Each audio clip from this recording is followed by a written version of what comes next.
মনে করেন আপনার কোনো পবিত্র কাপড়ই নাই, এমন একটা জায়গায় আপনি আছেন, কোনো কাপড় নাই, অজুর পানিও নাই, আপনার তায়াম্মুমের মাটিও নাই, আপনি কি করবেন? নামাজ পড়বেন না? কি করবেন?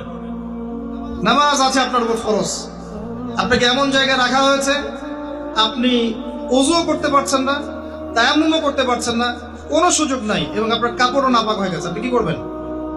নামাজ ছেড়ে দিবেন? নামাজ ছেড়ে দিবেন? ছাড়বেন না। নামাজের কোনো মাফ নাই।